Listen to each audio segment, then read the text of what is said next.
आप एक चेम्बर में एंटर होते हो जिसमें टेम्परेचर एक्चुअली -100 तक जा सकता है और उस चेम्बर में आप 3 से 5 मिनट रह सकते हो और उससे आपको मैसिव बेनिफिट्स मिलते हैं for your entire whole body blood circulation, improves your muscle recovery and you also burn extra calories during that time. नमस्कार, hello and welcome. I am your host Sagarika Bhattacharya. Welcome back again on my show.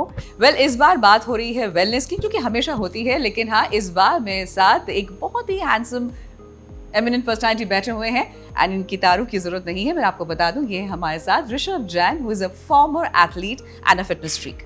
Hi, how are you, Rishabh? Hi, I'm doing well. Thank you so much, Sagarika, and thank you for having me on the show. Pleasure is ours. Well, when we talk about wellness, then definitely Rishabh का नाम जरूर आएगा, क्योंकि he is being a former athlete and जैसे देख के लग भी रहा ही है that he is very much into fitness.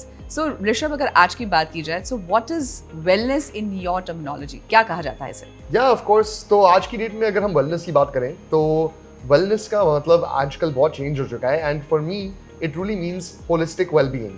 इसका मतलब है कि आपका top to bottom, head to toe wellness on a daily basis, कि आप सुबह उठ के अच्छा अपने आप को फील करते हैं, अच्छा अपने आप को महसूस करते हैं और आप अपना दिन गुजारने में आपको एक्साइटमेंट रहता है और एक फील गुड फैक्टर रहता है। That's very important because जब तक आपके दिल में और आपके जहन में फील गुड फैक्टर नहीं होगा, तब तक आप कैसे ही काम कर सकते हैं। Well, how your day-to-day work will start. Well, on that note, day-to-day की बात हो रही है Rishabh. So, if we have to talk about the present scenario, यानी मॉनसून है, प्री मॉनसून शुरू हो चुका है, so this is the time when you really need to take care of yourself. There are the do's and the don'ts and definitely few things which needs to be kept in mind. वो क्या होने चाहिए, अगर आप हमारे दर्शकों को बताएं? Definitely नहीं, actually monsoon seasons में and pre-monsoon season में people usually go through a lot of low levels of immunity and energy levels. ये बहुत कॉमन रहता है जब बारिश ज़्यादा होती है या हीट फैक्टर ज़्यादा होता है। हमारा विलिंगनेस बाहर जाने का और या हमारा इंटरनल इम्यूनिटी फैक्टर जो है वो डेफिनेटली डिप्लीट हो जाता है एंड ऑफ कोर्स हमें कॉन्स्टेंटली ऑन द लुकआउट रहना पड़ता है for diseases and illnesses such as dengue, malaria, fever etcetera and उनके अगेंस्ट डिफेंड करना बहुत इंपॉर्टेंट है।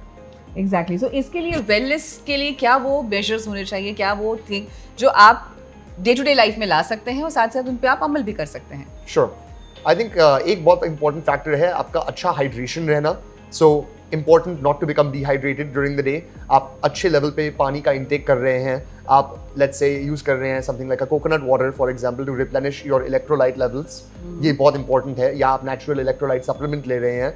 अनदर की फैक्टर इज कि आप अपनी न्यूट्रिशन और अपनी डाइट पे अच्छा फोकस कर रहे हैं। You are eating clean unprocessed foods which are free of additives and free from let's say any synthetics which are causing any issues with your gut microbiome or anything that is causing you more difficulties in your day-to-day life. Well, this is the time when actually देखिए, it's a 365 days 24/7 thing। जब आपके you being a fitness freak and a sports person, आप ये ज़रूर जानते हैं कि आज भी हम लोग बाहर जाते हैं, जो भी खेल रहे हैं या जो भी स्पोर्ट्स में हैं, उनके लिए भी हाइजीन और ये वेलनेस की चीज़ें जहन में रखनी बेहद ज़रूरी हो जाती हैं। So what should be the do's and the don'ts for them? Yes, I think that's very important for any sports persons who are out there who are playing sports or going to the gym or being very active during this time. Very important to focus on your recovery and your, let's say, mental well-being as well during this time.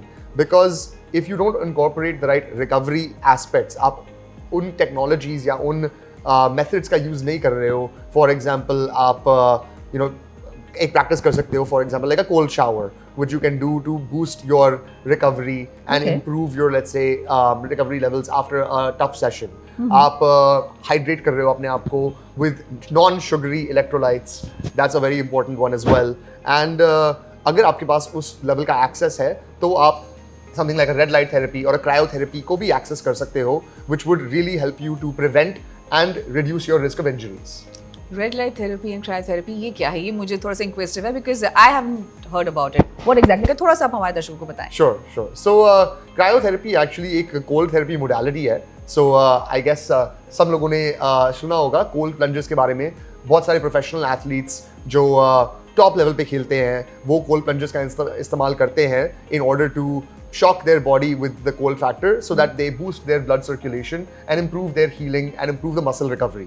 Cryotherapy इसी तरह का एक cold therapy modality है, but इसमें कोई water का use नहीं होता है। So आप एक chamber में enter होते हो जिसमें temperature actually -100 तक जा सकता है और उस चेंबर में आप 3 से 5 मिनट रह सकते हो और उससे आपको मैसिव बेनिफिट्स मिलते हैं for your entire whole body blood circulation, improves your muscle recovery, improves your focus, improves your metabolism, improves your energy levels, and you also burn extra calories during that time. That's brilliant. Well, I haven't heard about this, but yeah, that's something which is really going to help a lot people, and specifically sportsmen. मेरे ख्याल से आज की date में तो हर कोई, चाहे वो बच्चे हैं, अच्छा बच्चे भी क्या इसमें indirect, I mean बच्चे like not the teen से level के नीचे नहीं, Sure. उनसे बड़े बच्चे भी इसमें इस्तेमाल कर सकते हैं क्या? Absolutely. So हमने देखा है कि anyone, let's say 8 plus, 8 plus people are able to use this. So even children, even let's say young adults who can come with their parents to have a parental supervision with them, and they can also easily take this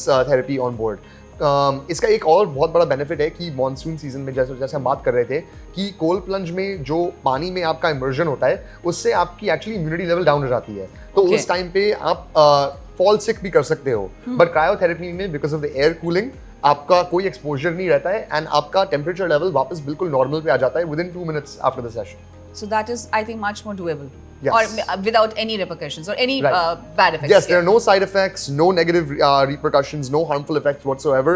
Only truly like a positive, non-invasive, whole body energy and wellness boost. Brilliant. तो यानी कि इस बार अगर आप cryotherapy या red light की आप सोच रहे हैं तो definitely you know where you have to come. But yes, apart from that definitely आपकी कंसल्टेंसी की जरूरत पड़ेगी, क्योंकि बिना किसी के कंसल्ट के या फिर आपके एक्सपर्ट्स के बिना कंसल्टेशन के आप इसे जरूर अपनाएं। पहले कंसल्ट करें and then you can go for it. And apart from that, as you know, अगर ये मानसून सीजन है तो उसमें आप क्या क्या चीज़ें दिमाग में रख सकते हैं, जहन में रखते हुए अपनी वेलनेस को अच्छा रख सकते हैं। Well, thank you so much Rishabh for coming over. It was wonderful having you. Thank you so much, Sagarika.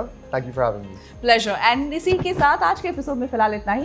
बहुत कुछ इंतजार कर रहा है आपके लिए, कुछ नई क्वेरीज, कुछ नए इंक्विजिटिव टॉपिक्स के साथ। देखते रहिए हमारा show and do not forget, अगर आप अपने कुछ और टॉपिक हमारे साथ शेयर करना चाहते हैं और चाहते हैं कि मैं उन टॉपिक को लेकर आप तक पहुंचूं, तो ज़रूर इस पूरे लाइन पे आप ज़रूर हमें क्लिक करके बताइए, यूट्यूब चैनल पे जाइए और इसे सब्सक्राइब